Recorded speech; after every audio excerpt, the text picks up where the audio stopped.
రాజ్యాంగ నిబంధనలకు అనుగుణంగా రాజ్యసభలో ఉన్నటువంటి 10 మంది ఎంపీలమైనటువంటి రెండింట మూడో వంతు మేము ప్రస్తుతం బీజేపీలో చేరాలనుకుంటున్నాం.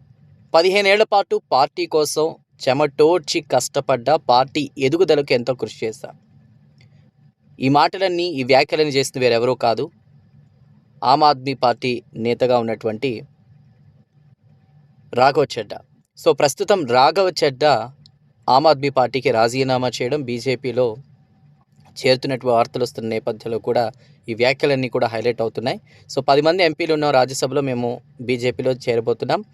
ఇక ఇన్నాళ్ళు ప్రశ్నించిన సమస్యలపై ప్రశ్నించినటువంటి గొంతు ఇకపై అధికారంలోకి రాబోతుందా అంటే, సెంట్రల్ మినిస్టర్ కాబోతున్నారా కేంద్ర మంత్రి అంటే అవుననే సమాధానం వినిపిస్తోంది. ఇక ఆయన కేంద్ర మంత్రిగా ప్రమాణ స్వీకారం చేసే రోజులు దగ్గరలోనే ఉన్నాయి. మంచి ఆఫర్ అయితే వచ్చిందని తెలుస్తోంది. సో ఆఫర్ వచ్చి ఆయన బయటికి రాలేదు. ఆయన అన్న వ్యాఖ్యలు ఏంటంటే, ఇన్నాళ్ళు ఒక తప్పుడు పార్టీలో నేను ఉన్నాననే భావన కలుగుతోంది. ఎందుకన్నారంటే ఆ వ్యాఖ్యలు, నిజంగా పార్టీ పెట్టిన ఉద్దేశం వేరు, ప్రజా సమస్యల కోసం. కానీ ఇప్పుడు పార్టీలో అలా లేదు.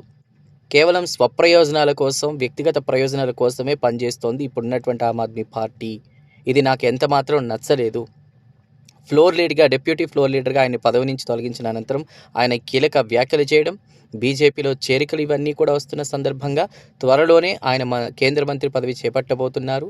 ఇక ఆదేశాలు కూడా జారీ చేసేటువంటి అవకాశం, అంటే ఇన్నాళ్ళు ప్రశ్నించిన గొంతు ఇకపై ఆదేశాలు కూడా ప్రజా సమస్యల పరిష్కారానికి సంబంధించి కూడా, ఎందుకంటే ఆయన చాలా ఫేమస్ రాఘవ్ చెడ్డా. మనం చాలా రీల్స్లో వాటిలో కూడా చూస్తూ ఉంటాం, క్వశ్చన్ చేస్తూ ఉంటారు.